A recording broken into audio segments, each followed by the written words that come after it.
So yesterday I was thinking of you.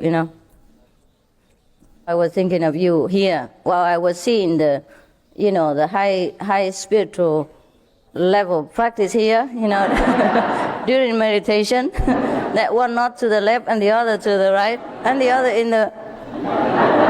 in the front, to the front, and then knock at the back of the the front row practitioners, and both of them have been awakened.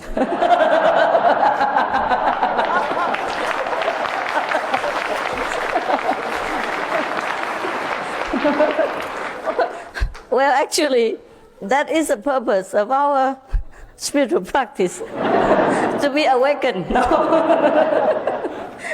Especially when you go to Sihu Meditation Center, headquarters as well. So here you must be awakened more often.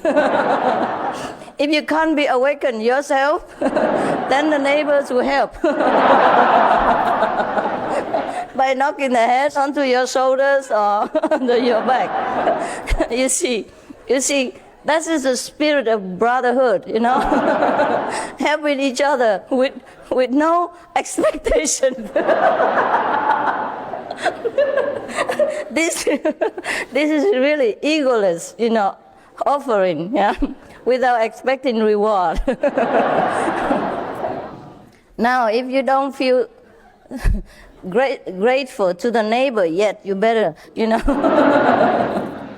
after I have left, you better bow to each other and say thank you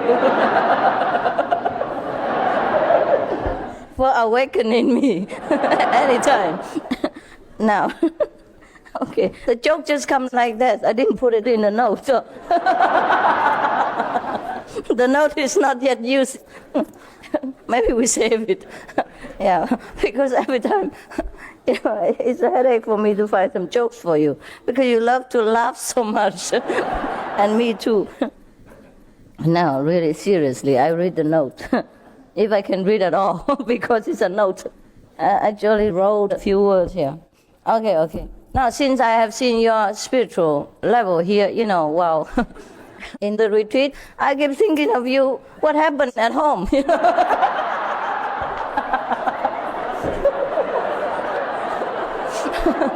when I'm not at all present. And no other spiritual people to help you to be awakened. So I was thinking very deeply about this, meditated on it. And then I was seeing a vision, I wonder if that is a vision or it is a dream, or I am also drifting myself trying to awaken somebody else. So I was seeing something like there was a practitioner, very holy and serious and solemn and, very, consciously wanting to be awakened. So he sat in his home in a bedroom. And since it's more comfortable in bed, so he sat on the bed, The master says you can practice anywhere. It is your heart that counts, not the place or what you sit on, So the softer the bed, the better, So anyhow, he sinks inside the bed, the American bed, the luxurious one I told you one time, about how I sink into the bed and I need a ladder to climb out. That was in America, and Tong thinks it's the best, She has to offer the master the best. So she went to buy the luxurious mattress, for the bed, And once you get in, it's difficult to come out. Remember? And my room was so small, and the king-size bed occupied all of it. So whenever I opened my door, I just had to jump in the bed. There's no alternative, no choice. Remember that story? Yeah. Okay. So one of our practitioners was sitting in that kind of bed, But his room is bigger anyhow, so he can afford to have a king-size bed. So he sat there, and, he was kind of trying to awaken somebody, even though no one was around there. So he tried to awaken somebody. It's a good intention, though. Maybe he practiced so that in retreat he can help.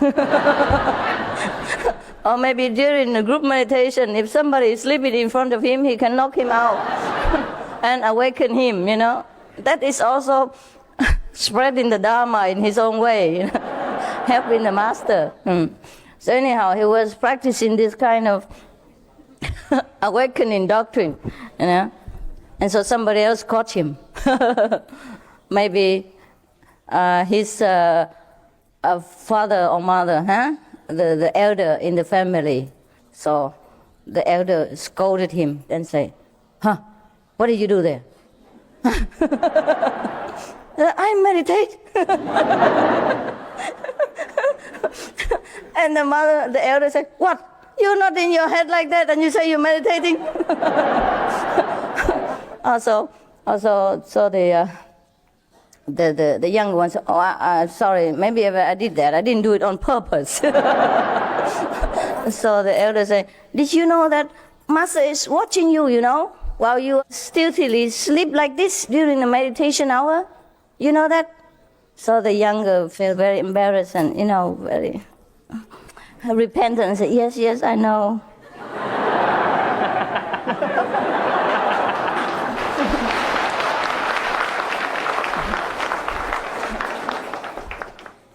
And then the elder, with a stern face, continued, not scolding, just chastising him, continued chastising him, say, and just what do you think the master would say to you, in this case?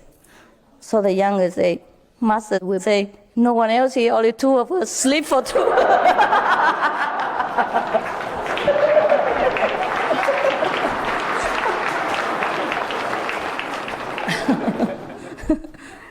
Yeah. Nobody else is looking. So the master and me, only two of us, let's sleep. Master also very tired. Always have to be a good shining example. So when nobody else is looking, let us sleep. Okay, that's one of my notes. Okay. All right. Is there anything else? All the jokes are not spiritual jokes. Okay. There is a person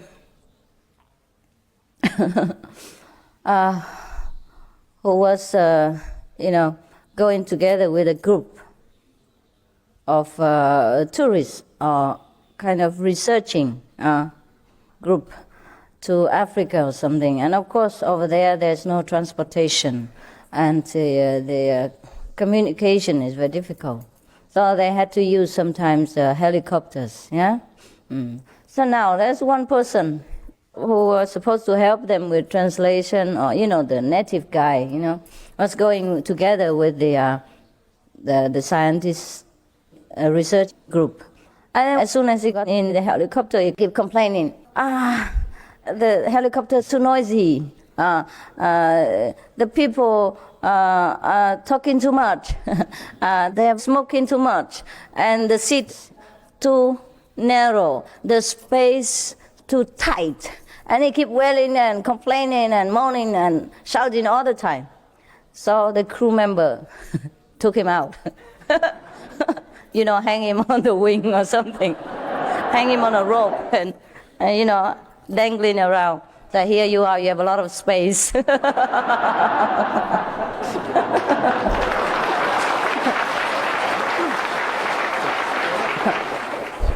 then at that time, he shouted even louder, please let me in. So this is a problem with us too. Sometimes we don't appreciate a good situation or a good friend or a good companion until we lost him or her, until we lost the situation, or until the situation became worse, became more unbearable. And then we'll be happy just to have what we had. Similarly, in life, if we complain too much too, unreasonably, then God will put us through a lot of trouble until we stop our mouth. And then probably we pray. At that time, please, and that's how people pray every day. Just because they used to complain before. And then get into trouble, and then they rethink what they had, and then they appreciate it more. Huh? You understand now? Huh? Yeah. That's why you have to sit on your bottom for so long now. Because you used to complain to me that 2.5 hours is too long. Now, after any retreat, you come home, you're just happy to sit 2.5 hours.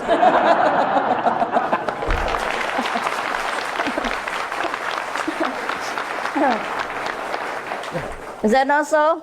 Yeah. And then sometimes you went to group meditation and you complain that the toilet is not modernized enough, the bathroom it's such and such and such. And then after you come to the retreat and go back, you're just happy to use any available my God, facilities. Yes. That's a problem that you don't come often and speak English to me. You let me blah blah Chinese all day long, every day. How can I even remember English? That's a wonder. Huh? I don't speak English here. And I only see you twice or 3 times a year. And you expect me to speak beautiful English. It's impossible, no? Poor master. Huh? So, anyone who complains about facilities and everything here? I'm sure you do. But that's the purpose. So that when you go home, you accept your life. Yeah, and feel more peaceful at home. Then you appreciate your peace at home, huh? And everything else. Now I know why not many people want to come here and become a monk, because then they appreciate better their home. I got it now. Okay, there's another note I put here for you. Sometimes I read the whole book and nothing, so I have to scan my mind and write my own story for you. But it helps sometimes. It helps at least to let me know that I'm better than all the authors who I read.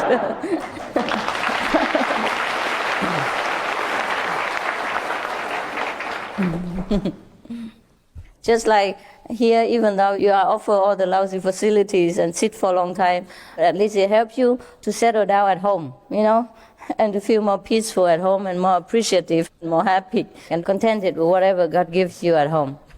This you don't give me headache and don't pray too much. Oh, Master, give me.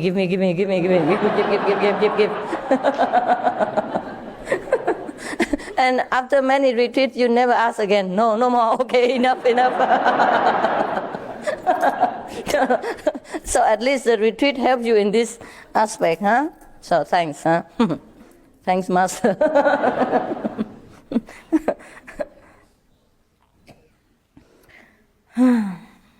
Okay. There is some tourists who went to Africa for sightseeing. Actually, I forgot to tell you, Africa is a very beautiful continent with many beautiful countries. Yeah, of course the people there, their mentalities are much different from yours, or maybe from us here in Asia. Huh? Maybe they don't think that much. They don't try to work pretty hard, yeah, because perhaps it's a little bit hot there in some places. But many places are very beautiful, cool and green. And just like one of the Asian countries, there's no difference. So the picture of an Africa with an ape jumping around everywhere, this is not true. Or you expect to see a lion who come out and say hello to you anytime. This is also not true. It's very difficult to find lions and monkeys there, because they have all captured and brought to the West for people to look at. So there's not much left in Africa, Elephants and all that now are rare species there. That's why they have to organize many organizations to protect these endangered species, as you know very well, huh?